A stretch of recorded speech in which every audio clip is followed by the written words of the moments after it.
Hello, friends. This is Doug Ballinger, and you're listening to Logan's Voice. I'm Logan's dad, and I'm here to speak truth about today's poison drug supply, mental wellness, and the fight to end stigma. And today, we're going to talk about one of the quietest, deadliest forces in this whole crisis, stigma.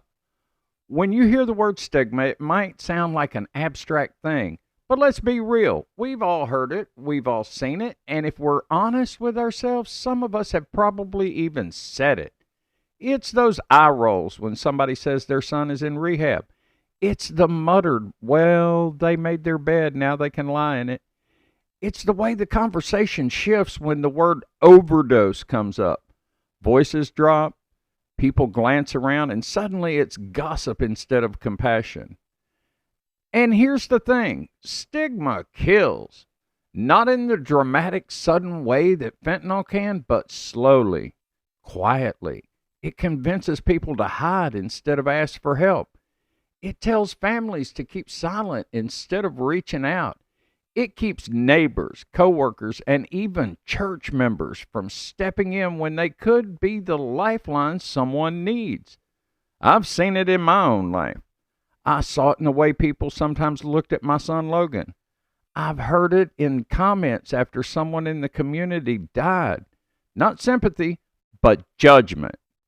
And I'll tell you right now, if we don't deal with stigma, we will not stop losing people.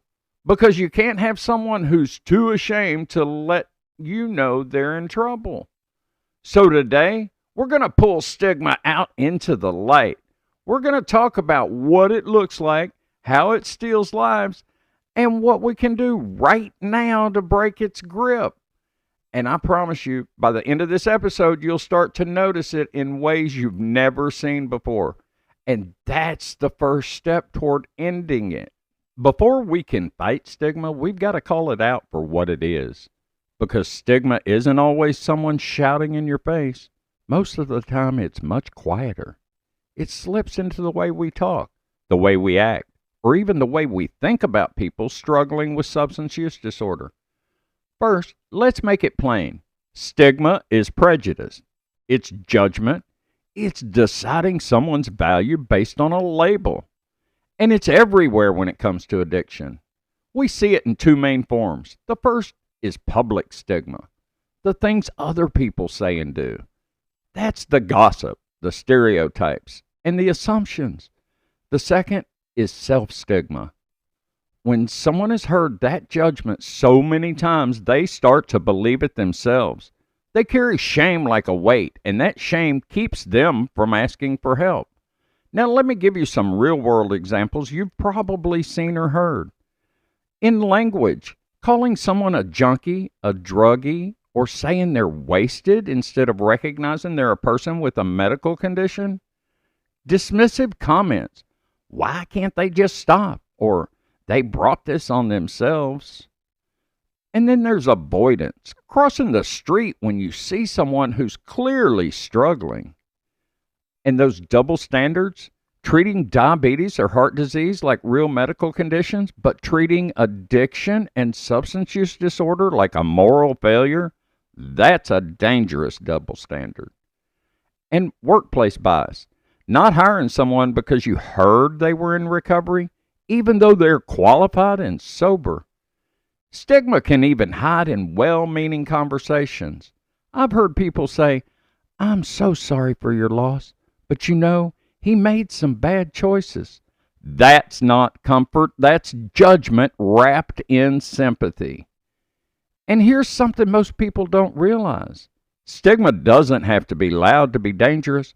A quiet assumption, a subtle pulling back, a little change in tone. Those moments tell someone loud and clear, you are not safe to be yourself here.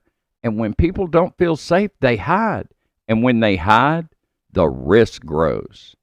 So when we're talking about stigma, we're not talking about some abstract concept. We're talking about the comments, the glances, the labels, and the silences that tell people in pain, you're on your own, and that's exactly the message that can cost them their life. Now that we've painted a picture of what stigma looks like, Let's talk about the damage it does. Because stigma isn't just mean spirited talk, it's deadly. It kills in ways that don't make the news until it's too late. Here's the chain reaction: stigma creates fear, that fear leads to silence, and silence leads to isolation. And isolation is where addiction thrives and where people die. Here's how it happens in real life. Someone is afraid of being labeled an addict, so they don't tell their doctor they've been using, even though they're ready to get help. A parent hides their child's struggle from friends and neighbors because they're worried about judgment, so they miss out on resources that could save that child's life. A person in recovery skips a meeting because they don't want to be seen walking into a rehab center. And that skipped meeting is the one where they really needed support. And stigma doesn't just keep people from seeking help. It can stop bystanders from helping in an emergency. I've heard stories of people hesitating to call 911 during an overdose because they don't want the police, or because they're worried the person will be branded as a druggie in a small town. That delay, that hesitation, it can be the difference between life and death. Here's another hard truth: stigma shapes policy. Communities will vote against opening treatment centers because they think it will bring in those people. Local leaders will block harm reduction programs like free naloxone or syringe services because they believe it encourages use, even when the science shows otherwise. That's stigma making decisions that cost lives. And then there's self-stigma, maybe the cruelest part. When you've been told you're worthless long enough, you start to believe it. I've had people in recovery tell me I didn't think I deserved to get better. Imagine that, believing you're not worth saving. That belief alone is enough to push someone deeper into addiction or to make them stop fighting altogether. So when I say stigma steals lives, I mean it literally. It builds invisible walls around people who are already struggling, cutting them off from help, from hope, and from the very connections that could pull them through. When we think about stigma, it's easy to picture it aimed at just one person, the individual with substance use disorder.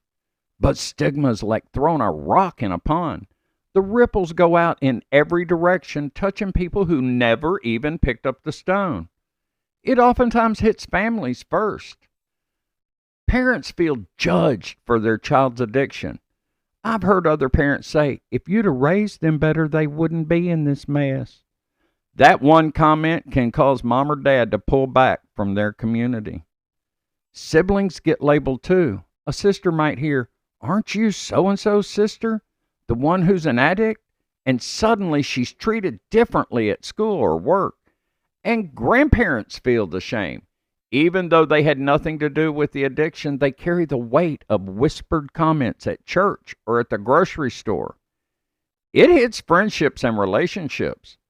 Friends sometimes disappear, not because they don't care, but because they don't know what to say, or they're afraid of being associated with that family. Couples break up under the strain because one person can't handle the outside judgment on top of the inside pain. And it hits communities. Small towns vote down treatment centers or recovery housing because of stereotype that it will bring more crime, even when research shows these programs reduce crime and improve public safety. Schools avoid offering real drug education out of fear they're talking about it will give kids ideas, when the truth is, silence leaves kids unprepared for the dangers they're already facing. Workplaces quietly pass over applicants in recovery out of fear they might relapse, even if they're the most qualified person for the job. And then there's the silent losses. When stigma drives families into hiding, they don't get the support they need. That means less chance of early intervention, less chance of recovery, and more funerals that could have been avoided. Even after death, stigma follows. I've seen obituaries that hide the cause because the family fears gossip. The silence robs communities of understanding the scope of the problem, and it robs other families of the chance to say, us too. And this is where stigma really wins. When it isolates everyone, the person using feels cut off. Their family feels cut off. The community doesn't see the real problem, so nothing changes. It's a cycle that keeps repeating until someone has the courage to break it. Here's the good news. Stigma isn't permanent. It's learned, and anything learned can be unlearned. But that doesn't happen by accident. It takes intentional action from each and every one of us every single day. Here's some real world ways you can make changes to the narrative. Change your words. Language shapes how we think. Swap out labels like addict or junkie for a person with substance use disorder or a person in recovery. Instead of clean or dirty, to describe drug tests, say negative or positive. If you wouldn't use shaming language for someone with cancer, don't use it for someone with addiction. It might feel awkward at first, but that's how change starts, in the small, everyday words we use. Show up with empathy. When someone opens up about their struggle, listen without jumping in with advice, judgment, or your own story right away. Respond with something simple but powerful. Thank you for trusting me with this. I'm here for you. And remember, the most people don't need you to fix them. They need you to see them as human. Speak up when you hear stigma. If a friend says they made their bed, now they can lie in it, try, I understand you feel that way, but addiction is a medical condition, and people can recover with the right help. In a workplace or social setting, redirect the conversation toward compassion and facts. Silence is agreement. So when you say nothing, stigma grows louder. Educate yourself and others. Learn how addiction changes the brain, what recovery really looks like, and how harm reduction works. Share articles, podcasts, or stories that challenge stereotypes. Invite people to events like Bridge the Gap where they can see recovery and compassion in action. Lead by example. If you've lost someone to overdose, don't be afraid to share their story honestly. If you're in recovery, speak up when you feel ready. You never know who needs to hear that it is possible. Be the kind of person someone could call at 2 a.m. without fear or judgment. Every time we choose different words, every time we stand up for someone, every time we replace judgment with understanding, we chip away at stigma. And the more we chip away, the more room we make for people to step out of the shadows and into the help they deserve. If you've been listening today, you know that stigma isn't just a bad attitude. It's a killer. It's the quiet voice that says, don't tell anyone. It's the cold shoulder that says, you're not worth helping. And it's the silence that says, we'd just rather not talk about it. I've seen firsthand what stigma can do. I saw it in the way some people looked at my son Logan, as if his life was already written off. I've heard it in the comments people made after he was gone. Comments that weren't meant to be cruel, but came from a place of misunderstanding, fear, and judgment. And I can tell you, if we don't take stigma seriously, we will keep losing people we love. So here's my challenge to you. This week, pay attention. Notice your words. Notice your reactions. Notice the moments when a conversation turns towards judgment, and step into that moment with compassion. Because if you change just one interaction, you might change a life. And if you've been on the receiving end of stigma, if you've been shamed for your own struggle or for loving someone with a substance use disorder, please hear me. You are not alone, and your life has value. There are people who will see you, hear you, and fight for you. Logan's story is my reminder that every single life is worth saving. And if we can strip away the shame, the labels, and the silence, maybe the next son or daughter, the next mom or dad, the next friend or neighbor, or aunt or uncle won't have to be remembered in the past tense. I'm Doug Ballinger. Thank you for listening to Logan's Voice. If this message resonated with you, please share it, like it, comment, subscribe to our YouTube channel. Let's keep this conversation going. Because when we talk openly, we break stigma. And when we break stigma, we save lives.